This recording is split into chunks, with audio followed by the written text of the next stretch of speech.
أعمالنا من يهد الله فلا مضل له ومن يضلله فلا هادي له أما بعد أعوذ بالله من الشيطان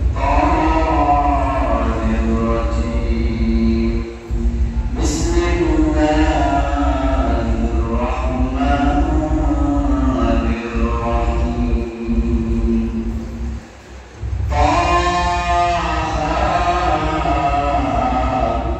ما أنزلنا عليك القرآن لتشقى إلا تذكرة لمن يخشى الآية. وقال رسول الله صلى الله عليه وسلم عن أبي هريرة رضي الله تعالى عنه قال قال رسول الله صلى الله عليه وسلم إذا مات الإنسان انقطع عنه عمله إلا صدقة جارية أو علم ينتفع به أو ولد صالح يدعو له رواه الترمذي. আলহামদুলিল্লাহ। বাংলাদেশ জামায়াত ইসলামী সুরক্ষার পূর্ব ইউনিয়নের একটি গুরুত্বপূর্ণ ওয়ার্ড মেরেবাগ ওয়ার্ড কর্তৃক আয়োজিত আজকের এই সভায় উপস্থিত সম্মানিত পরিচালক সুরক্ষার পূর্ব ইউনিয়নের সম্মানিত সেক্রেটারি প্রফেসর মঞ্জুরুল ইসলাম ও আমার প্রাণী প্রিয় দিনদার ইসলাম মুসলিম কেরাম, আমার প্রাণপ্রিয় কর্মী সহযোগী সহযোগীরা, আল্লাহ শুকরিয়া জ্ঞাপন করছি যে মহান বাক্যকারী সারাদিন কর্মব্যস্ত থাকার পরেও কোরআনের কিছু কথা শোনার জন্য আপনারা আলহামদুলিল্লাহ এখানে উপস্থিত হয়েছেন। অত্যন্ত মন হৃদয় উজাড় করে আপনারা কথাগুলো শুনতেছেন। আমি দেখে খুব ভালো লাগলো। শুকরিয়া জ্ঞাপন আপনাদের সকল করে আলহামদুলিল্লাহ। অসংখ্য ধন্যবাদ সাল্লাল্লাহু আলাইহি ওয়াসাল্লামের উপরে যে নবী করিম সাল্লাল্লাহু আলাইহি ওয়াসাল্লাম তার মাক্কি জিন্দেগি থেকে মাদানী জিন্দেগি পর্যন্ত ক্লান্তি কষ্ট করেছেন, পরিশ্রম করেছেন, রক্ত ঝরিয়েছেন, দান মোবারক শহীদ করেছেন। অনেক কষ্ট ত্যাগের বিনিময়ে এই দেশের মানুষের কাছে দিনের দাওয়াত দিয়েছেন। আলহামদুলিল্লাহ। ওই নবীর যিনি আমাদের মালিকের হিদায়াত আর কোরআন আমাদের কাছে পৌঁছে দিয়েছেন, সাবধান করেছেন, সতর্ক করেছেন এবং কিয়ামত পর্যন্ত আমাদের জীবন চলার পথ হিসেবে কোরআন আর হাদিসকে আমাদের কাছে রেখেছেন। আলহামদুলিল্লাহ। অসংখ্য মাগফিরাত কামনা করছি শহীদদের জন্য, যারা চুপ চুপ করে আল্লাহর দ্বীনকে কায়েম করার জন্য রক্ত দিয়েছেন, জীবন দিয়েছেন। বিশেষ করে বাংলাদেশের এই কঠিন প্রেক্ষাপটে আবু সাঈদ মুক্ত থেকে শুরু করে যারা তাদের জীবনকে বাংলাদেশের স্বাধীনতা সার্বভৌমত্বকে রক্ষা করার জন্য প্রাণ দিয়েছেন, আল্লাহ তাআলা তাদেরকে প্রকৃত শহীদ হিসেবে গ্রহণ করুন। আমিন।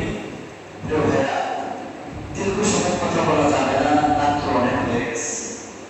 আপনার শুনতেও ভালো লাগবে না। তারপরে সারাদিন কর্মব্যস্তের পর অনেকে খাওয়া দাওয়া করেন নেই, কষ্ট হবে। কথা শুধু বললেই হবে না, এটাকে রিসিভ করা মানসিকতা থাকতে হবে। যদি ভবিষ্যতে আবার সুযোগ দেন, এক সময় একটু লম্বা সময় নিয়ে এসে একদিন কোরআনের উপর কিছু কথা বলবো, তাফসীর করবো ইনশাআল্লাহ। আজকে সংক্ষিপ্তভাবে আমি যে কথা বলতে চাই, আমার পূর্বে যে সমস্ত জায়গায় কথা বলেছেন, সাউন্ড একটু কমাই বলো, বাইরে যায় আরেকটু মোবাইল আওয়াজ হচ্ছে। হ্যাঁ, এখন আমি দীর্ঘ কথা বলবো না। এখানে কোরআন থেকে যে কথাটা আপনাকে শুনিয়েছি, শুধু এই কথার উপরে বলতে চাই। কোরআন শরীফে কিছু শব্দ আছে যেগুলো আল্লাহ ছাড়া কেউ জানে না। আল্লাহু আ'লামু বিল-মুরাদ, এর অর্থ আল্লাহ ছাড়া কেউ, এই হিকমত আল্লাহর কাছে আল্লাহ রেখে দিয়েছেন। এরপরে আল্লাহ বলেছেন মা আনজালনা আলাইকাল কুরআনা লিতাশকা, এই পৃথিবীর মানুষগুলো হতভাগ্য থাকবে, দুর্ভাগ্য থাকবে, কষ্টে থাকবে, দুর্দশায় থাকবে, চারদিকে চুরি ডাকাতি হত্যা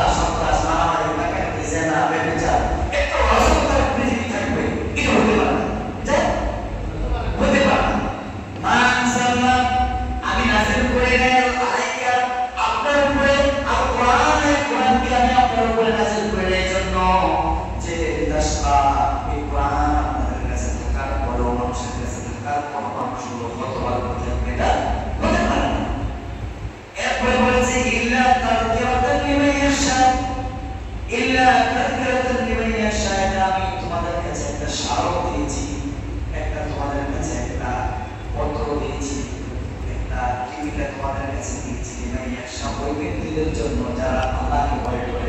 সুবহানাল্লাহ। আল্লাহকে যারা ভয় করে, কোরআনকে যারা মানে, তাদের জন্য এটা একটা স্মারক, তাদের জন্য একটা মানপত্র, তাদের জন্য একটা চিঠি, তাদের জন্য এটা একটা মানদণ্ড।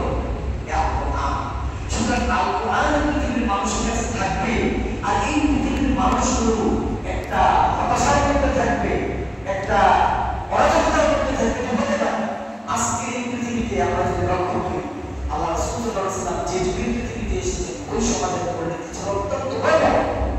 ওই আইনের চাহিদা তখন অল্পের থেকে টেনে এনে আল্লাহ পাশে একটি সুন্দর সমাজ উপহার দিয়েছেন কোরআন। সুবহানাল্লাহ। এখন এই কোরআন থাকার পরে মানুষগুলো আর হতবাক থাকতে পারে না। এই কোরআন থাকার পরে মানুষের শরীরের মধ্যে রোগ বিমার থাকতে পারে না, ওষুধ নিষিদ্ধ করতে পারে না। এই কোরআন হচ্ছে মানুষের জন্য সেবা। সুবহানাল্লাহ। সুতরাং এই কোরআনকে আমরা যেভাবে মূল্যায়ন করার, যেভাবে বুঝার, যেভাবে জানার, এইভাবে না জানার কারণে, না বুঝার কারণে, না মানার কারণে আজকে এই পৃথিবীর মানুষের এত শান্তি, এত জ্বালা যন্ত্রণা। সুতরাং এই কোরআনকে বুঝার জন্য, কোরআনকে মানার জন্য, কোরআনের প্র্যাকটিক্যাল জীবন যাপন করার জন্য বাংলাদেশ জামাত ইসলামী যুগ যুগ ধরে কাজ করেছে। এমন একটা প্রেক্ষাপটে আমরা দিনের দাওয়াত দিতে আল্লাহ রাসূল সাল্লাল্লাহু আলাইহি ওয়াসাল্লাম 30 বছর দিনের দাওয়াত দিলেন, শেষ পর্যন্ত মানুষের হেদায়েত আনতে পারলেন না। বাধ্য হয়ে আল্লাহ নির্দেশ দিলেন, তিনি মক্কা থেকে মদিনায় গেলেন। ঠিক না? মদিনায় গেলেন না? বাধ্য হয়ে এই বাংলাদেশ জামাত ইসলামী সহ ইসলামিক বিভিন্ন দলগুলো বিভিন্নভাবে দিনের দাওয়াত দিতেছেন, কাজ করতেছেন, করতে করতে করতে করতে তারপরে প্রেক্ষাপটে আসলো, এখন আমরা মসজিদে ওয়াজ করতে পারি না, আমরা মাহফিল করতে পারি না, আমরা সব কাজগুলো একদম প্রত্যাশা করে বন্ধ করে দিই, জবান বন্ধ করে দিয়েছি, মিডিয়াগুলো সব এককেন্দ্রিক করে দিয়েছে। এমন কঠিন প্রত্যাশা অবস্থায় সৃষ্টি করে দিয়েছিল। কারণ হচ্ছে এই মুসলমানগুলো ভুলে গেছে তার ঐতিহ্য, তার নিজস্ব কৃষ্টি কালচার ভুলে যাওয়ার কারণে আল্লাহ আমাদের উপরে গজব নাযিল করেছেন। বাংলাদেশ জামাত ইসলামী বৈষম্যবিরোধী ছাত্র আন্দোলনের নামে এক ভিন্ন প্রেক্ষাপট তৈরি করে মহানায়কের ভূমিকায় গোপনে থেকে, আড়ালে থেকে এমন এক প্রেক্ষাপট সৃষ্টি করেন, কারণ যেখানে যায় রাজাকার, যেখানে যায় আল্লাহ, যেখানে যায় আমরা করতে করতে আমরা অবস্থা সৃষ্টি করছে। সব মানুষ, এই জেনারেশনের মানুষগুলো বুঝতেছে পরে জামাত মানে রাজাকার, জামাত মানে আল্লাহ, এমন একটা প্রেক্ষাপট সৃষ্টি হয়েছে। এখন প্যাটার্নটাকে চেঞ্জ করে দিই, বৈষম্যবিরোধী ছাত্র আন্দোলনের নামে সেখানে যখন একটা আন্দোলন শুরু করে দিলেন, পিছন দিক থেকে একটা শেল্টার এই কর্মসূচি, এই কর্মসূচি, এই কর্মসূচি এভাবে করে শেষ পর্যন্ত আমার প্রশাসনের দ্বারা পাঁচটি অবকাশ থেকে এই স্বৈরাচারকে পৃথিবী থেকে চিরনির্মূল করতে সক্ষম হয়েছে। এটা শেষ পর্যন্ত এত বড় বাংলাদেশ থেকে সে পলায়ন করতে বাধ্য হয়েছে। ঠিক না? এটা তো আমার কথা ছিল না, এটা হয়েছে আল্লাহ আমাদের দিলেন। এখন গোটা ময়দান আমাদের জন্য আল্লাহ তৈরি করে দিয়েছেন। আল্লাহ বলছেন বিকাশ না করা হতভাগ্য থাকতে হতে পারে। এবার কোরআনের কিছু মানুষকে যখন অ্যাটাক করে ফেলুন, ফাঁসি দিয়ে দেবো, জেলখানা বন্দি করুন, এবার জেলখানায় গিয়ে এবার ওরা এই যে দীর্ঘ 12 বছর, 10 বছর, 8 বছর জেলখানায় কি অবসর বসাচ্ছেন, আল্লাহ কাছে কান্না করছেন, আল্লাহ সহ্য করতে পারে। যার ফলে আবাবিল পাখির মতো ছোট ছোট পাখিদের দিয়ে এত বড় বড় রাজনীতি, এত বড় বড় তোমরা ময়দানে দিতা, এখন বের হইতে পারবে না, বের হইলে তোমাকে একটা পাবে জেলখানায় নিয়ে যেতে, তোমাকে গুম করে দিতে হবে। বর্তমান কি কঠিন একটা পরিস্থিতি সৃষ্টি হয়েছে। শেষ পর্যন্ত ছোট ছোট বাচ্চাদেরকে দিয়ে আল্লাহ সৃষ্টি করে দেখা যেতে বলেছে। এবার আমাদের দায়িত্ব হলো, আমরা এখন সামনে যে প্রেক্ষাপট আছে, আমাদের সামনে নির্বাচন, আমাদেরকে সঠিক বাছাই করতে হবে। এক্ষেত্রে যদি ভুল করি আজীবন আর এতে সরব দেওয়া যাবে না, এতে পক্ষে যাবে না। এজন্য আমরা আপনার এই মানুষগুলোকে প্রত্যেকটা সেক্টরে, মসজিদ থেকে শুরু করে, একটা গেটম্যান থেকে শুরু করে, প্রত্যেকটা জায়গায়, প্রত্যেকটা সেক্টরে আমরা কি করতে হবে? ইসলামিক লোকগুলোকে, দিনের লোকগুলোকে আমরা ক্ষমতায় বসানোর জন্য চেষ্টা করতে হবে। আমি গত কিছুদিন আগে এখানে একটা মসজিদে আলোচনা করতে গিয়ে আমি একটা দৃষ্টান্ত দিয়েছিলাম। আমি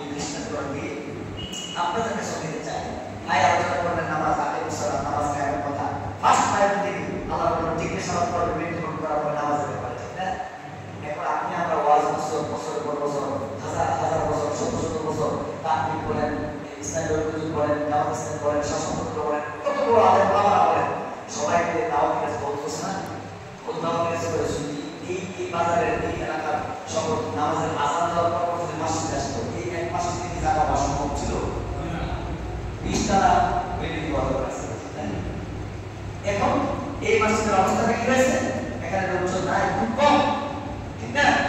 এখন এই রুকুর নামাজের প্রতি আসক্তি নাই, এতটা মাত্রা আল্লাহ সাল্লাল্লাহু আলাইহি ওয়াসাল্লাম শেষ পর্যন্ত বাথরুমের মধ্যে গেছে, মধ্যে যাওয়ার পরে ক্ষমতা পাইলেন। কি পাইলেন? ক্ষমতা পাইলেন। ক্ষমতা পাওয়ার পরে এবার যেভাবে বলে এভাবে হচ্ছে। এবার এই এলাকার ডিসি সাহেব যদি ঘোষণা দিয়ে দেয়, আমি ঘোষণা দিয়ে দিলাম, ইমাম সাহেব সব ইমাম সাহেবকে নিয়ে যে ঘোষণা দিয়ে দিলাম, আপনারা কি করবেন? তালিকা আমাকে দিবেন। তালিকা দেওয়ার পরে ওসি সাহেব পুলিশ পাঠাই দিল, আইসা সবকে হ্যান্ডকাপ লাগায় সব মুখে নিয়ে আসে আপনার এলাকায়। তো কারণ পরে এখান থেকে ঠিক মতো যদি সাইজ করে এরপরে যদি ছেড়ে দেয়, আপনি নামাজ কাজা করবো, বলেন কাজা করবে? এখন প্রয়োজন হচ্ছে এতদিন বহুত বছর করা হয়েছে, ইউটিউব ওয়াশ শুনেন, কত কত হাজার হাজার মানুষের মধ্যে আপনারা ওয়াশ শুনেছেন, প্রতি সপ্তাহে ইমাম সাহেবের বক্তব্য আপনারা শোনেন, ঠিক না? কাজ হয় না। এখনকার একটা সৃষ্টি হয়েছে, ওয়াজও চলবে, আওয়াজও চলবে, এবার ক্ষমতা লাগবে। এবার আপনারা সময় মতো যদি বাছাই করতে না পারেন, সিলেক্ট করতে না পারেন, নির্বাচন করতে না পারেন, তাহলে আজীবন খেসারত দিতে হবে। কোন খেসারত? আপনার ঘরে এসে আপনাকে কিছু করা বাদ দেয়া আপনার স্ত্রীকে দর্শন করছে, হয়েছে না? আপনার মেয়েকে দর্শন করছে, হয়েছে না? কুপিয়ে টুকরা টুকরা করে রেখে দিয়েছে, হয়েছে না? এই প্রেক্ষাপট আপনাদের আমাদের চোখের সামনে ঘটেছে না? এই ঘটনা ঘটেছে। এই অবস্থা থেকে যদি বাঁচতে চাও, তাহলে আল্লাহ রাব্বুল আলামিন কোরআনে বলেছেন, ইন্না তাফআলু লাকুম ফিতনাতুন ফিল আরদি ওয়াসাআতুন। তোমরা যদি পৃথিবীর মধ্যে দায়িত্ব পালন না করো, তাহলে গোটা সমাজের পরিণতি ভয়াবহ হবে। সুতরাং এখন শুধু তাসবিহা শেয়ার লিখা যায়, মুসলমান কাবাসি জিহাদি তামান্না কেমন তাসবিহা, আজকে শুধু কেবল একটা কর্তৃপক্ষ সীমাবদ্ধ তাসবিহর ভিতরে বসে থাকতে হবে। আমাদের কাছে জিহাদি তামান্না নেই, আমাদেরকে এগিয়ে যেতে হবে। সামনের নির্বাচনে আমাদেরকে অবশ্যই আমাদের বাছাই করে ব্যক্তিদেরকে আমরা কি করতে হবে? ভোট দিতে হবে। এতদিন পর্যন্ত এই সময় ছিল না, আমরা আল্লাহ তাআলার দাওয়াতে চালাচ্ছি 300 আসনের মধ্যে আমরা লোক দিতে পেরেছি বলে আলহামদুলিল্লাহ।